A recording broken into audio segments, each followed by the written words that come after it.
என் மனநிலை அல்லது உணர்வுகள் இந்த கதாபாத்திரங்களை கொண்டிருக்கிறது.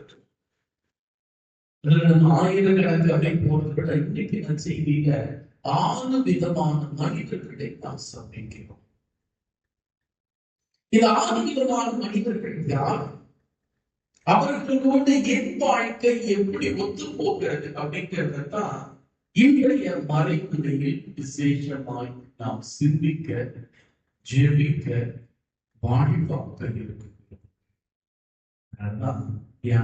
அழகா நம்ம சேர்ந்து பார்த்துட்டோம். நீங்க மட்டும் இல்லைன்னா என் வாழ்க்கை எப்போ மண்ணுக்குள்ள போயிருக்கோம். என்னுடைய ஞாபகம் மறந்து இருக்கும்.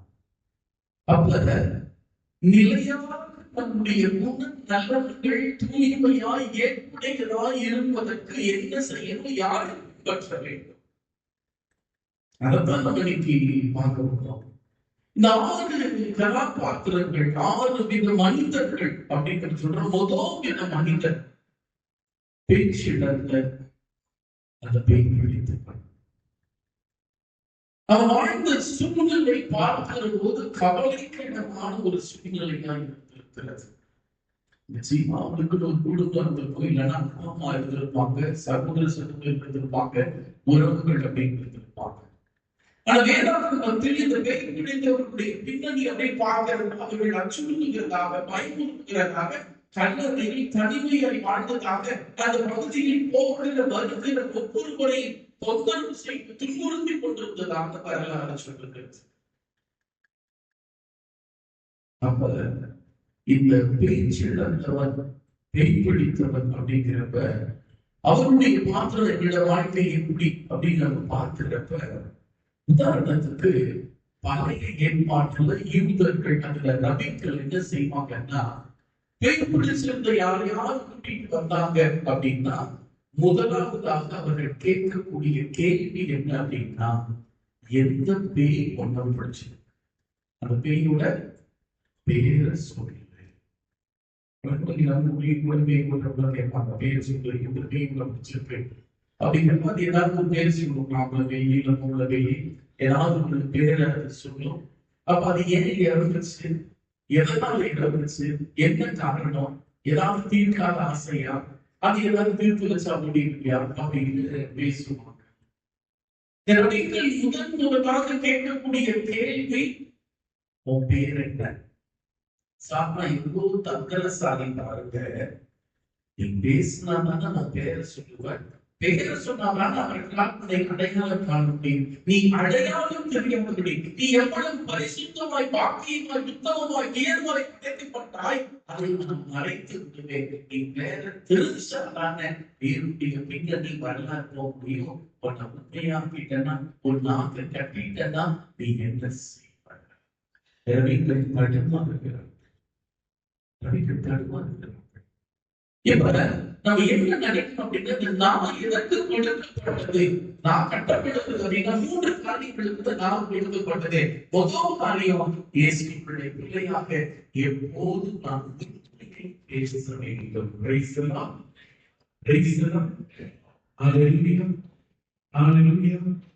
இயேசுவின் பிள்ளையாக எல்லா நிலையிலும், எல்லா சூழ்நிலையிலும் நான் உண்மையை பேசுவதற்கு விசேஷமாக அழைக்கப்படுகிறேன். இன்னும் சிறப்பா சொல்லணும்னா, இந்த கடவுளை துதித்து ஆராதிக்க இந்த நாம் கொடுக்கப்பட்டிருக்கிறது.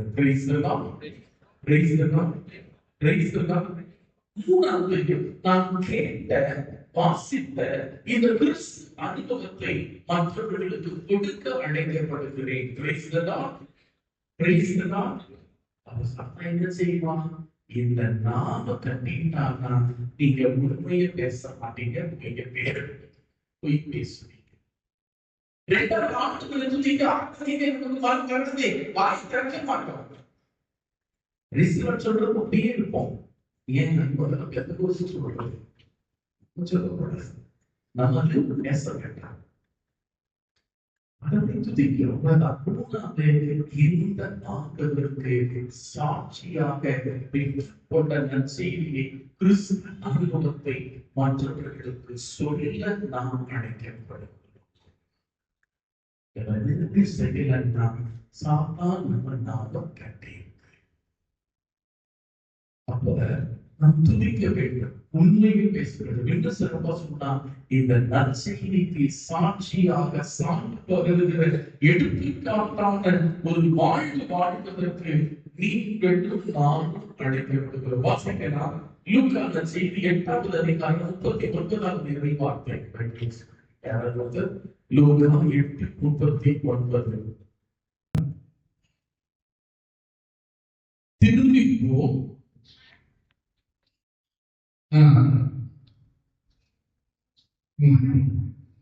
அனுப்பிவிட்டா அவனும் இயேசு தனக்கு செய்ததை எல்லாம்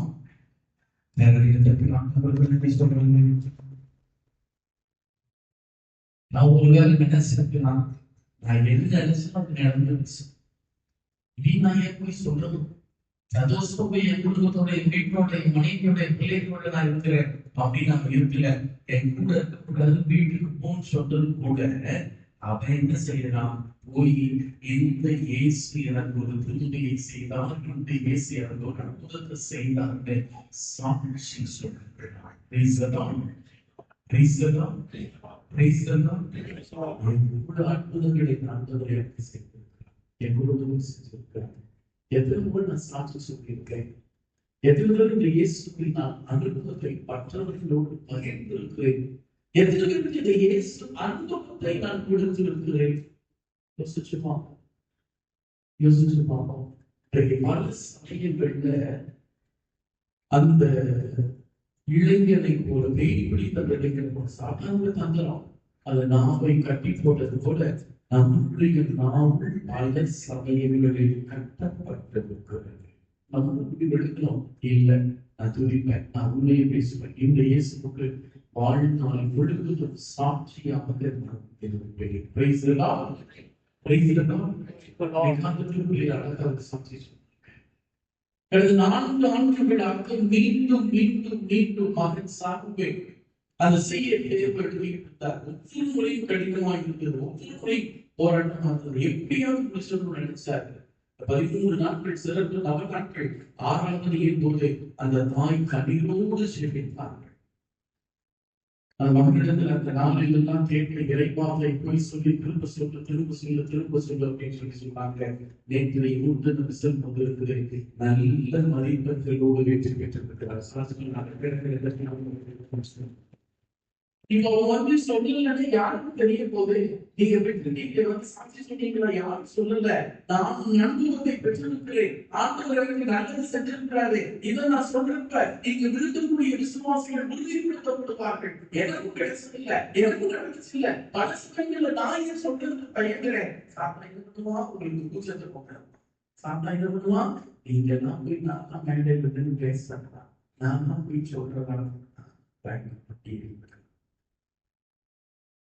முதன்மை அது மொத்தப்படுத்தக்கூடிய குணங்கள் என்னுடைய குணங்கள் சாத்தனுடைய கட்டுப்பாட்டுக்குள்ள நான் இருக்கிறேன். இயேசு விடுதலை தருகிறார், இயேசு விடுதலை தருகிறார்.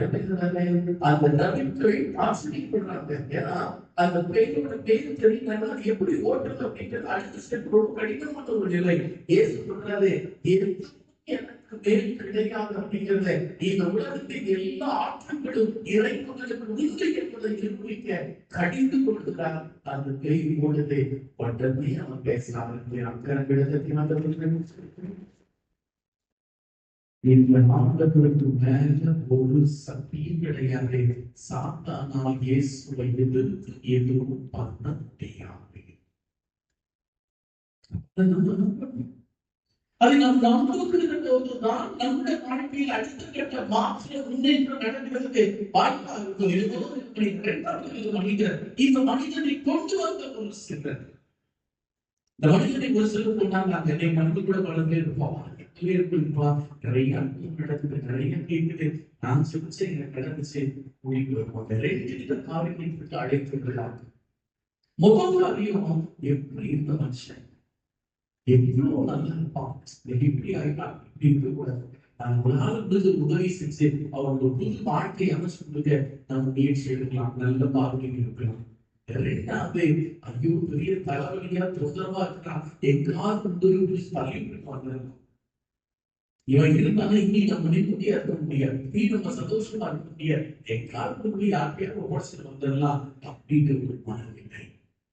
இன்னைக்கு என்னுடைய மனநிலை எப்படிப்பட்டதாக இருக்கிறது? இயேசுக்குள்ள ஒவ்வொருவரை அழைத்து வருகிற போது மகிழ்ச்சி நிறைந்த உள்ளத்தோடு இந்த இயேசு செல்வார், இந்த இயேசு அற்புதங்களை பண்ணுவார்னு உணர்ந்து நான் அழைத்து வருகிறேன். வாசிக்கலாம் திருப்பாடல் 10:14 கடவுளுடைய குணநலன்கள் என்ன அப்படி 3 காரியங்களை ரொம்ப அழகாக சுட்டி காட்டப்படுகிறது. வாசிக்கலாம் திருப்பாடல் 10:14.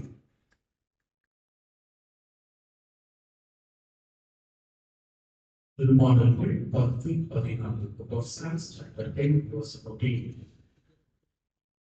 ஆனால் நீ கவனிக்கின்றே. Praise the Lord. Praise the Lord. Praise the Lord. என்னை கவனிக்கிறார். ஒருவேளை நினைச்சிட்டு இருக்காங்க, நான் பார்த்து சொல்றீங்க, இந்த அண்ட சராசரத்தில் எத்தனை கோடி லட்சம் பேர் இருக்கிறாங்க, அத்தனை பேரை என்ன போய் கவனிப்பாங்க. நான்லாம் ஒரு பொருளா இருக்கு அப்படின்னு நம்ம நினைப்போம். பழக சொல்றாரு, இந்த உலகத்துல ஒரே ஒரு ஆண் நீங்க இருந்தால் உங்க மேல 100% அன்பை, அக்கறை, வாசத்தை காட்ட இறைவன் தயாராக இருக்கிறார். அதுபோல ஒவ்வொருவரையும் காட்ட தயாராக இருக்காங்க.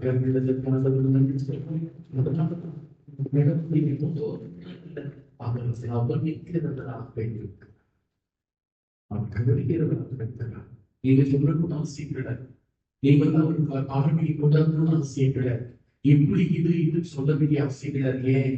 அவர் ஒவ்வொன்றையும் கவனிக்கிறார். தொடர்ந்து வாசிங்க.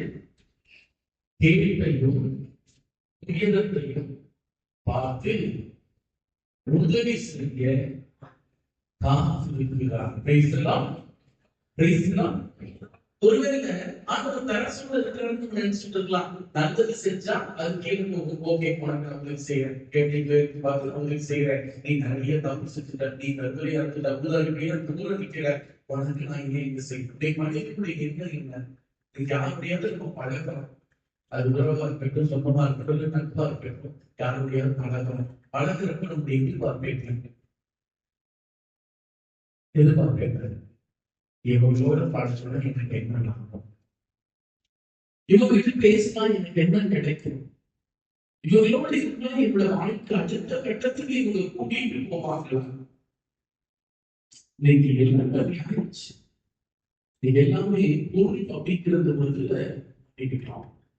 அதான் நீங்க நம்மளோட பிரச்சனை நடக்கத்தை பார்க்கறது இல்ல, கேட்கையும் துயரத்தையும் பார்த்து உதவி செய்கிறீர்கள்.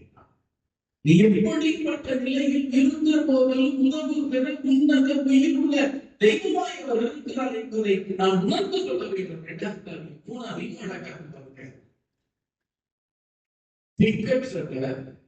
தம்மை உம்மிடம் ஒப்படைக்கின்ற அனாதைக்கு நீங்களே துணை. அந்த பேச்சிலிருந்த பேய் பிடிச்ச குடும்பம் நான் சொன்னேன்.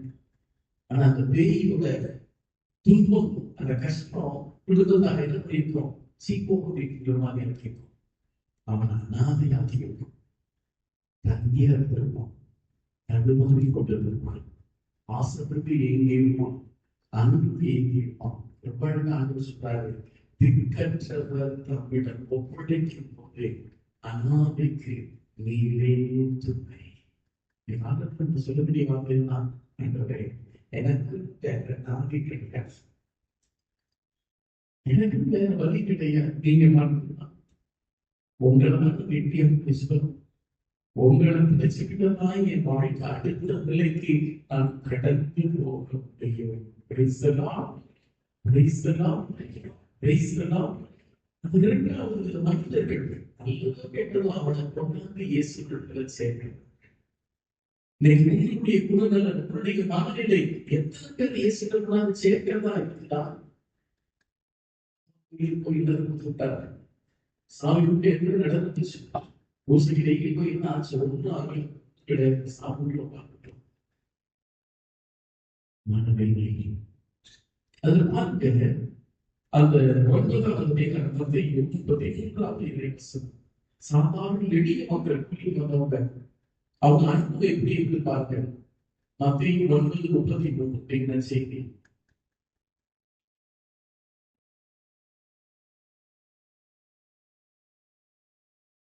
ஒவ்வொரு 30 புது சட்டம்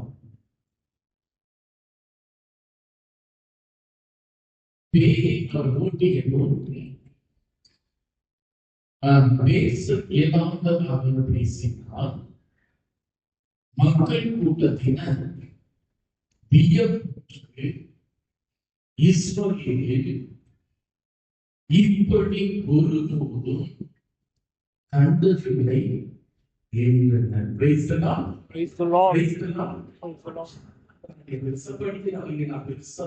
Lord.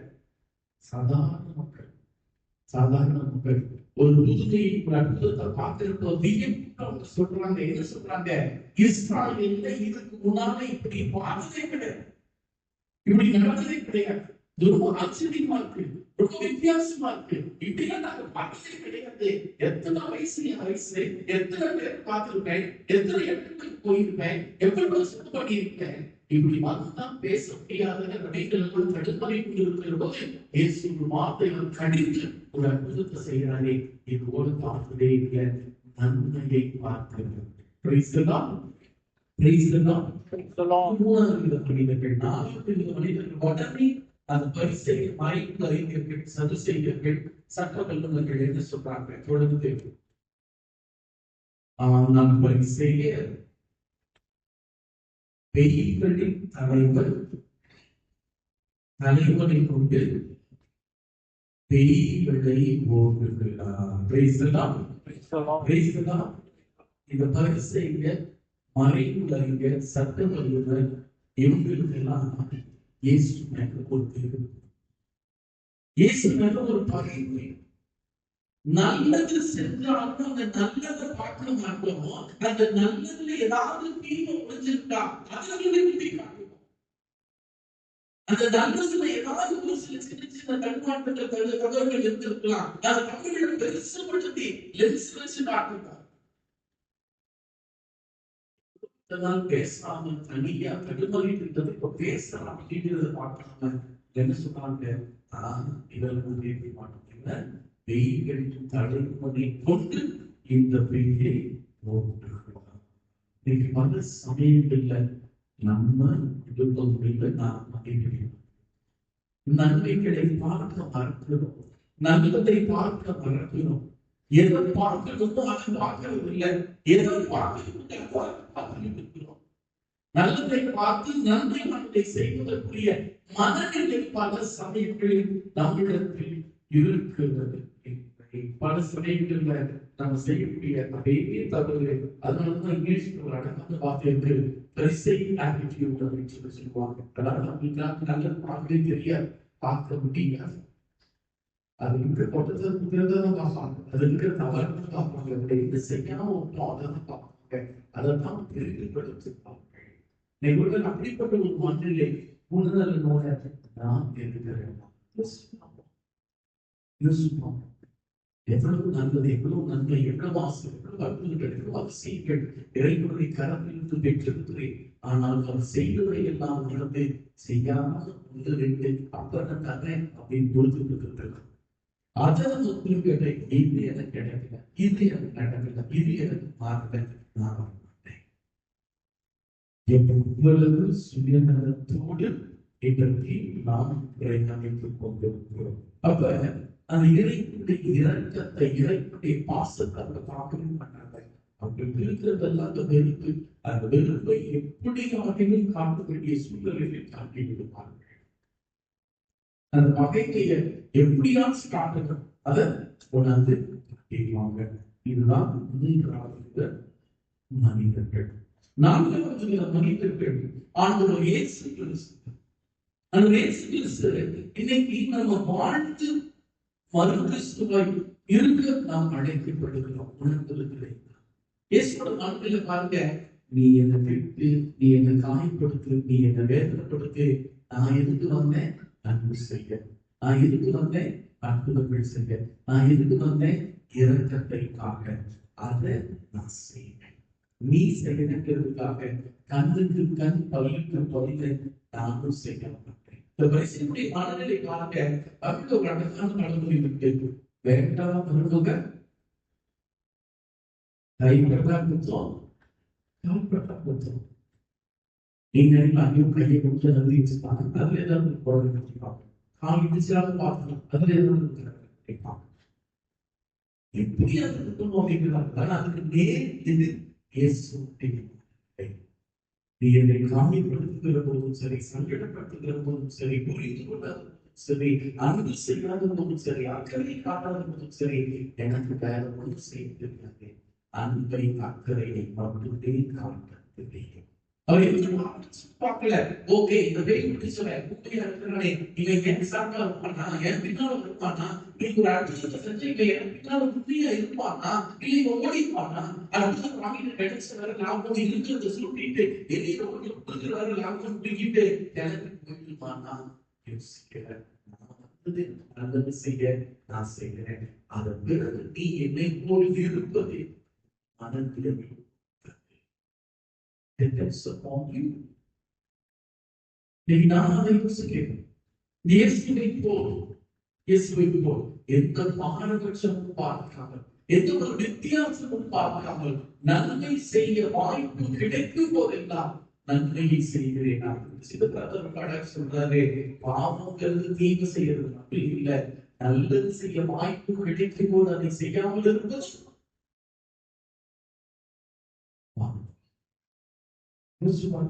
எத்தனை நல்லது செய்யறதுக்கு கடமை நம்ம உயர்த்தி வச்சிருக்காரு. எத்தனை நன்மை செய்யறதுக்கு கடமை எனக்கு வசதிகளை கொடுத்திருக்கிறார். எத்தனை நன்மை செய்யறதுக்கு கடமை எனக்கு ஒரு பதவியை கொடுத்திருக்கிறார். எத்தனை நன்மை செய்யறதுக்கு கடமை எனக்கு மேல வச்சிருக்கிறாரு.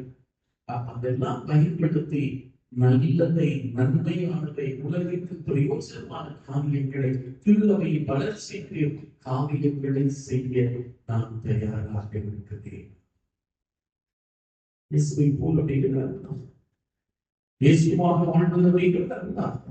அப்ப இந்த மூன்று கதாபாத்திரங்கள் முன்னாள் பார்த்ததுல நான் வித்தியாசமான இயேசு அப்படி ஆலோசித்து நல்லது செய்ய, நன்மை செய்வேன், என்னால் முடிஞ்சபடி காயப்படுத்தினாலும் சரி, நீ எப்படி இருந்தாலும் சரி, எனக்கு தீமை செய்ய தெரியாது அப்படிங்கிற உணர்வு இரக்கத்தை சிகரமாக சிறப்பா ஆண்டவர் காட்டினார். இன்னைக்கு சமூகத்தில் எங்களுக்கெல்லாம் தேவையில்லை.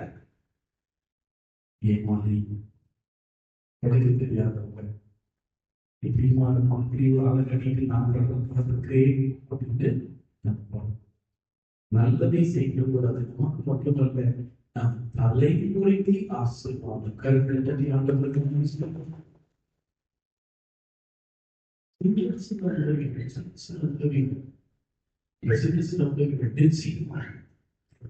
ஆசீர்வாதம் செய்யணும். அதற்காக இன்னைக்கு உணர்ந்து கொள்ள, புரிந்து கொள்ள விசேஷமா இணைக்கப்படுகிறோம். மனிதர்கள் பார்க்கிறப்ப இயேசுவோடு வந்தாங்க. இயேசு தனியா பெரிய கூட்டத்தோட போறாங்க. அந்த கூட்டத்துல நான் இப்படியா இருக்கிறேன். ஒன்று இவரோட போனா நமக்கு சமைக்க வேண்டியது, அவரே சாப்பாடு கொடுக்குவார். அந்த சாப்பாடு 2 வீட்டு இருந்தா போதும், என்ன பண்ணிடுவாரு, பிரச்சனை இல்லை. இன்னொரு சிலருக்கு இருக்கலாம். சொல்றாங்க சும்மா கூட்டமா அவங்களும் இருப்பாங்க. மூணாவது, நீங்க பொழுதுபோக்குல என்ன செய்யல போயிட்டு சேர்ப்போம். சும்மா இவரோட போய் கத்துவாங்க, கொஸ்டின் போடுறான்,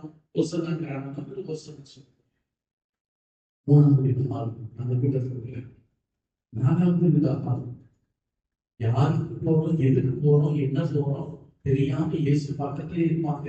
ஆனா அவரை பயன்படுத்த மாட்டார்கள். அவரிடத்தை தேட மாட்டார்.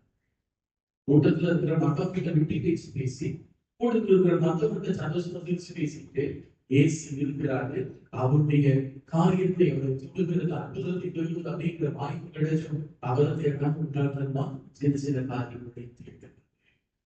நீங்க அதுதான் பல சமயங்களை செஞ்சுட்டு இருக்கோம். அதுதான் பல சமயங்கள் நாம் கடைபிடித்துக் கொண்டிருக்கோம்.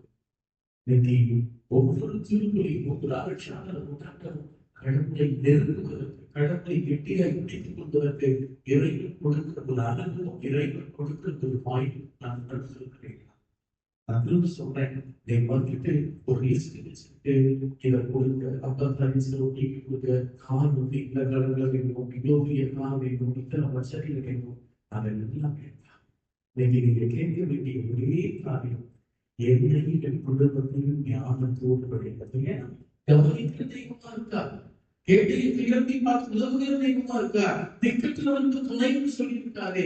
உங்க தேவை எல்லாம் தெரியும். அப்படின்னு ரொம்ப அழகா சொல்லுது, உங்கள் தந்தை மீனை கேட்டால் பாம்பை கொடுப்பாரா? பாம்பையா கொடுப்பார். அப்பத்தை கேட்டால் கல்லையா கொடுப்பார். தீயவர்களாகிய நீங்கள் உங்கள் குழந்தைகளுக்கு எவ்வளவு நன்மை செய்ய நினைக்கும் போது நன்மை மட்டுமே நிறைவேற்ற கடவுள் இன்னும் எவ்வளவு அற்புதமான அதிசயமான காரியங்கள் செய்வார். நம்மளுக்கு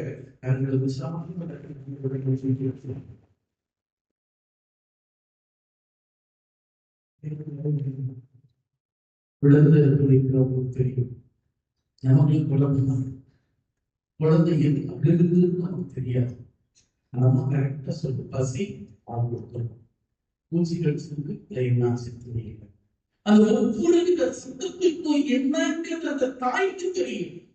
அப்பா திரும்ப குளிச்சுட்டு இருப்பாரு, எல்லா அழுகையும் ஒரே சத்தம் பேன்னு கேட்கணும்னா எங்களுக்கு தான் இருக்கும். ஆனா அந்த தாய் அப்படி அல்ல, அந்த குழந்தை சிறுங்குவதை வைத்து, அழுகிறதை வைத்து என்ன காரியம், எந்த ஆயுதம், என்ன நடந்திருக்கும் அப்படிங்கிறத உணர்ந்து கொள்கிறவர்களாக இருக்கிறார்.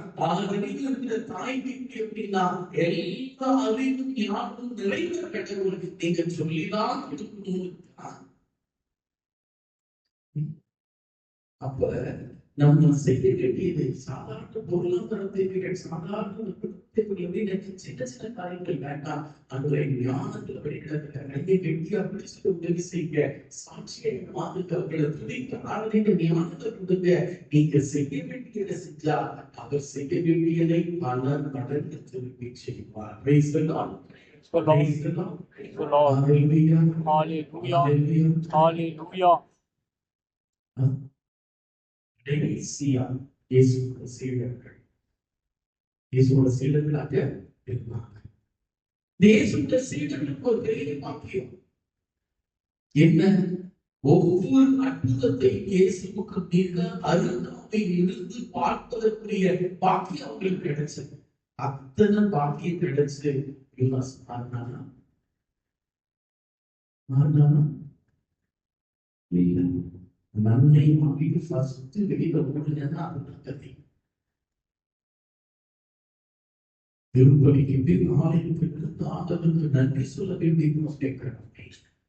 நம்ம இயேசுபடியே இருந்து அற்புதங்களை பார்த்துக்கலாம், அதிசயங்களை பார்த்துக்கலாம். ஆனாலும் யூதாஸா இருப்பதற்கு இந்த உலகில் அதிகப்படியான வாய்ப்புகள் இருக்கிறதே. நம்ம ஆரம்பம் சாப்பிட்டு மற்ற சீடர்கள் ஒவ்வொரு புதுமைக்கு பின்னாடி கடைசியா ஒரு டேக்லைன் மாதிரி வரும், காணாம திருமணம். அது முடிஞ்ச உடனே இந்த புதுமையை கண்டு இயேசுவின் சீடர்கள் இன்னும் அதிகமாய் அவரை நம்பினார்கள்.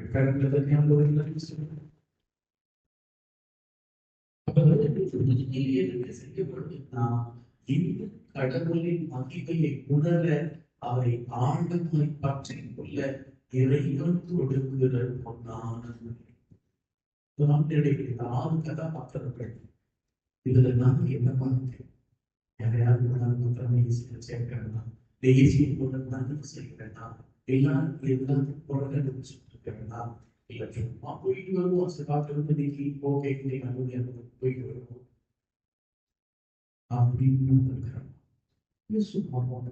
ஒவ்வொரு அருட்சாதலுக்குள்ளாக திருமுறையின் கடவுளின் அனுபவத்தை நமக்கு தரும். அற்புதமான திருப்பாளர்களுடனே என் கடவுள் என்னை கவனிக்கிறார். என் கடவுளில் என் கேட்டை துயரத்தை பார்த்து உதவி செய்ய காத்திருக்கிறார். என் கடவுள் திக்கச்சொல்லுக்கு துணையாக அநாதைகளுக்கு ஆதரவாக எப்போது எப்போது இருக்கிறார். அப்படியே அந்த கவலை இல்லை அப்படின்னு அவர் வெட்டி ஆழமா பிடிச்சிட்டு ஞானத்தை கண்களை இரண்டு கைகளை இதுவரை இப்படிப்பட்ட இனிவர்கள் நாட்கள் அந்த இயேசுவை போல் இருக்க முயற்சிக்கும்.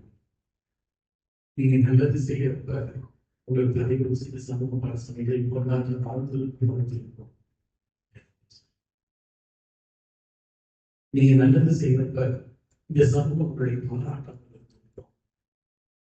அவர் சமயத்தில் செய்யணும் அப்படின்னு முடியும். நான் ஏன் செய்யணும்? அவர் செய்யறதுனால எனக்கு என்ன ஆகுது?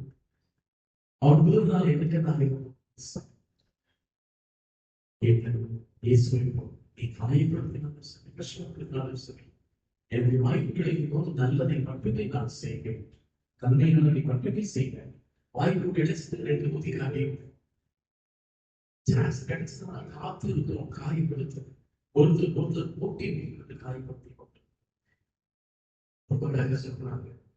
இன்னைக்கு ரகங்களோடு காயங்களோடு ஒருவரை போட்டி வேதனைப்படுத்திக் கொண்டிருக்கிறோம். ஆண்டவரே, நீங்க போகாது, நான் சொல்ல உங்க வெள்ளம் எனக்கு தேவைன்னு சொல்லி உணர்ந்து பார்க்கலாம்.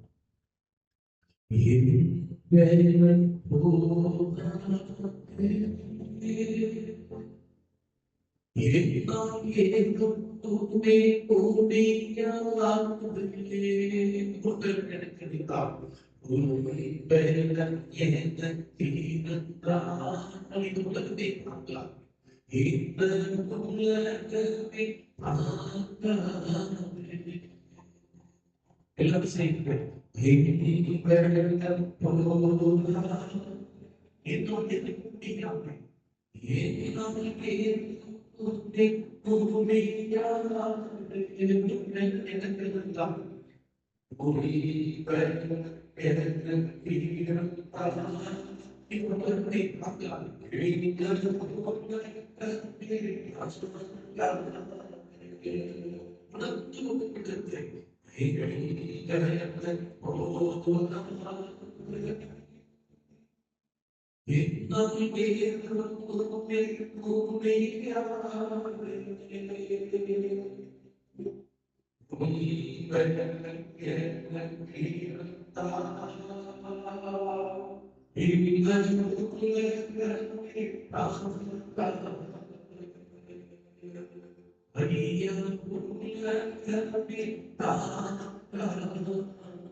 நான் கட்டப்பட்டிருக்கிறோம்.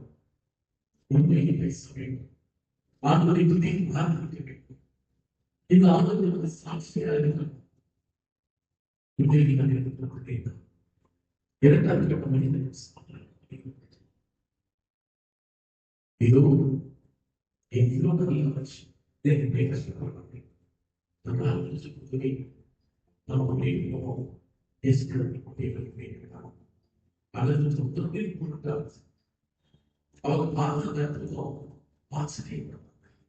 இதுபோல் இஸ்ரவேல் நடந்ததை சாட்சி கண்டிச்சு மறைந்து சிலர் பெற்றவர்கள் அது புதிய புதிய இருக்கிறார். எங்கள் பெயர்களை தலைத்தால் வேறு அதில் என்ன சொல்றது தெரியும். அதில் இப்படி காயப்படுத்தலாம், அதில் இப்படி வேதனைப்படுத்தலாம், அதில் இப்படி சமையலப்படுத்தலாம். அதுல பேசி வந்திருக்கிறார். வாழ்க்கையை யோசிச்சு பார்ப்போம். பரிசீலனை செய்கிற போது நாம் இயேசுவோம். எனக்கு வேற எதுவும் செய்யவில்லை, நன்மை ஒன்றுதான் செய்யவில்லை. மன்னிக்க மட்டும்தான் தெரியும், அன்பை பற்றி காண தெரியும், அக்கறையில் பற்றி காண தெரியும். அதன் பலதரப்பட்ட மக்களுக்கு இயேசு அப்படின்னு சொல்லுவாங்க. ஏசி பார்க்கறது ஏசி பேசாம வெட்டி ஃப்ரெண்ட்ஸ் கிட்ட பேசிட்டு இருக்காங்க. முதல்ல கட்டிக்காரு ஒரு 100 ஏசி பேசிட்டு இருக்காங்க. ஏசி ஒரு பக்கத்துல வச்சுட்டு வெட்டி ஃப்ரெண்ட்ஸ் கிட்ட பேசிட்டு சீடர்கள் ஒவ்வொரு விசுவாசத்தை அங்கீகரிக்கிறார். இயேசுவின் சீடர் என்பதை உணர்த்துகிறார். இப்படி வாழ்க்கை இயேசுவின் எங்களுடைய இருப்பை பரிசுத்தத்தை தொடர்ந்து வாழவர்கள் ஆசிரியர் சிவம் கேட்டு நடக்கும் சிவனும் உள்ள நல்லதை நாமே ஆமே ஆமே காணிக்கை